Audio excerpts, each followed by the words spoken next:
Hello everybody, my name is Nathan and I am the man with a cartoon obsession. This video is hopefully going up on March 17th, 2022. 25 years ago to the day is when a little programming block called Toonami was born. And if not, then I'm a little late. Today, we're going to be celebrating 25 years of Toonami by having a little discussion. Originally, I wanted to collaborate with other YouTubers on this project, but nobody expressed any interest. That's okay though, because I was prepared for that. This is just going to be another solo video, but it should still be a fun one. Before we get into that though, I would greatly appreciate it if you could take just a second to like this video and subscribe to the channel for more animation related content. My goal is to reach 1,000 subscribers by the end of the year, and I'm hoping we can make that happen. To commemorate 25 years of Toonami, I'm going to look at both eras of the block. The original Cartoon Network run, as well as the current Adult Swim run, and determine which era is better. There are technically different eras within these two runs, but I'm just looking at the Cartoon Network and Adult Swim eras in their entirety. As always, this will be based on my own opinions, so feel free to tell me which era of Toonami you think is better or just like more in the comments. Without any further ado, I'm going to try and answer the question, which era of Toonami is better?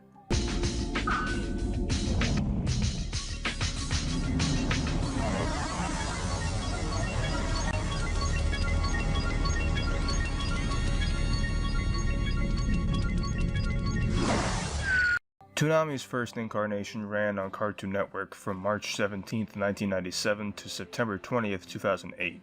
It started out as an action cartoon block that took place on weekday afternoons. Then it started having Friday and Saturday lineups throughout its run until it became just a Saturday night block in 2004.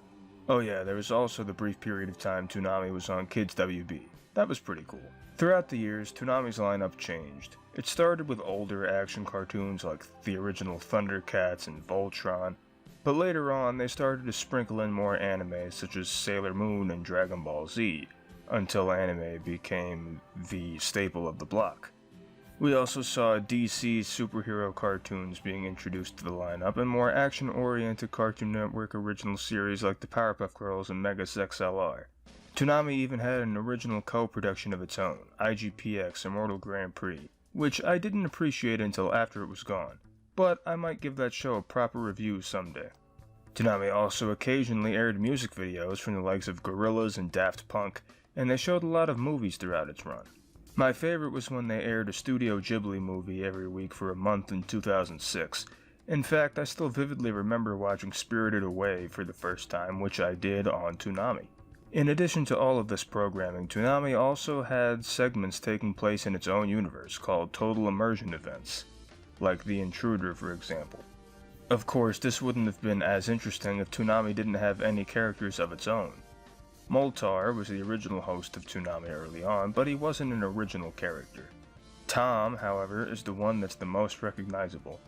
His appearance has changed a few times over the years, but except for that awful design he had in 2007 and 2008, the designs at least look similar enough that you could tell who the character was. Plus, Steve Blum has been the voice of Tom since 2000.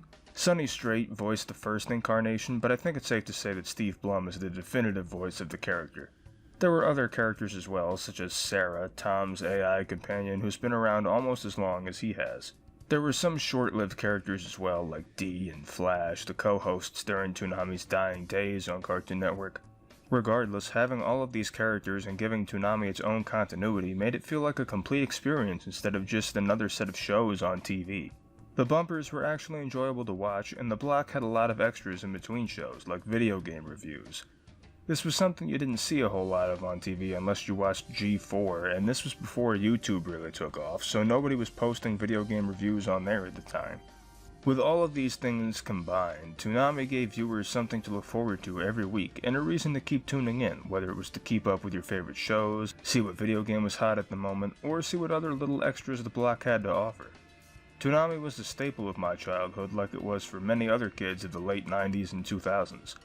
I looked forward to it every weekday, and then every Saturday when it moved to that slot. That is, until September 20th, 2008, when Cartoon Network cancelled it, and that was a shame. The writing was on the wall, though. Toward the end of its lifespan, the block was shrinking, and it just wasn't feeling the same anymore. Granted, I was going on 12 years old by this point, so it could also be that my tastes were changing, but given that I still enjoy most of the shows I liked on Toonami back then to this day, I doubt that. Anyway, the cancellation of Toonami was devastating. I know it may sound cliche, but a big part of my childhood was just gone, and it seemed like it would be gone forever. Hopefully, we've left you with some good memories. So, until we meet again, stay gold.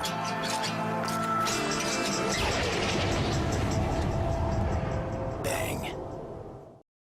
You're tearing me apart, Lisa! Oh, hi, Adult Swim. I got the results of the test back. I definitely have April Fools.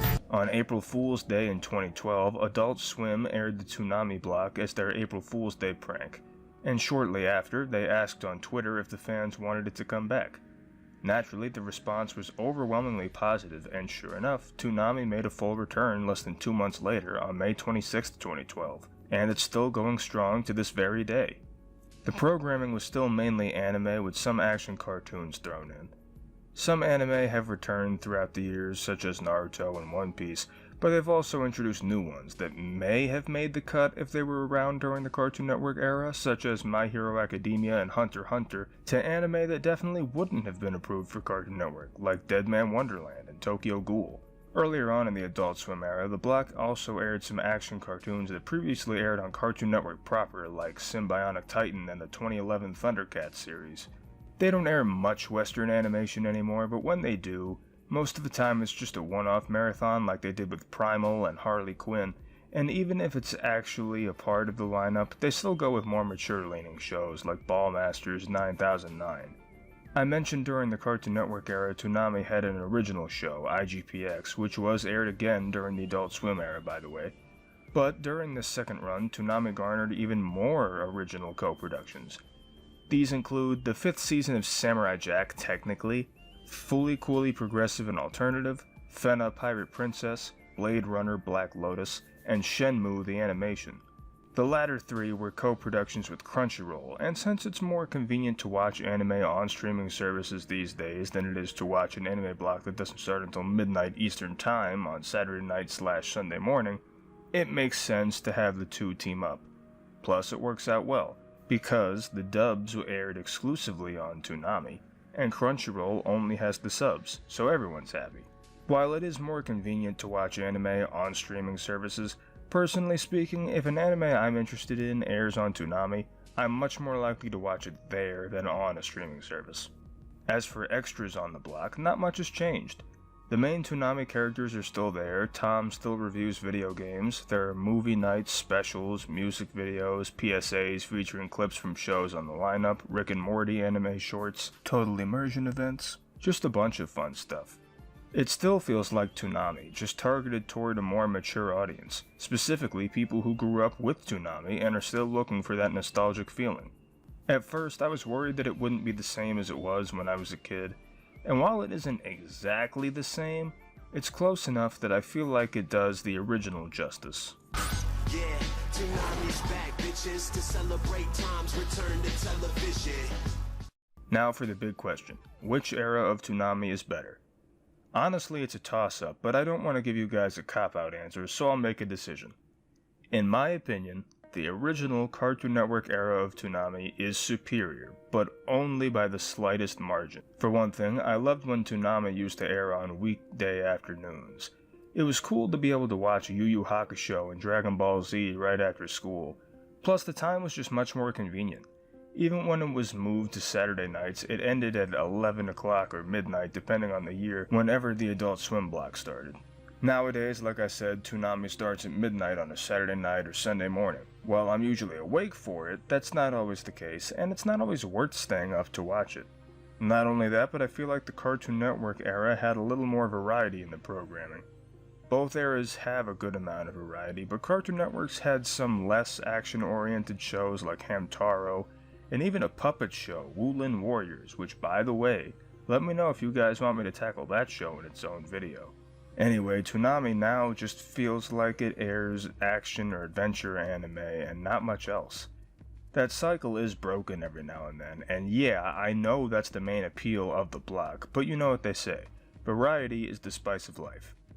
Other than those minor points, the Adult Swim era is just about on par with the Cartoon Network era as far as I'm concerned. Both eras of Toonami hold a special place in my heart, and I'm sure at least one does for many of you out there as well. At the end of the day, I'm just happy that Toonami is still alive and well. You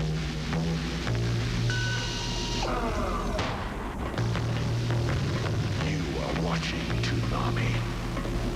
Thank you guys so much for watching the video. If you have any other cartoons, anime, or other animated works that you want me to talk about in the future, please let me know. After all, it's not my channel, it's our channel. Don't forget to like, comment, subscribe, and feel free to check out my social media pages, audition for an outro, and join the official Cartoon Obsession Discord, the links for all of which are in the description below. Thanks again for watching, and I'll see you all next time. I am Vegeta, and thank you for watching Cartoon Obsession. Is it over now? Can I quit?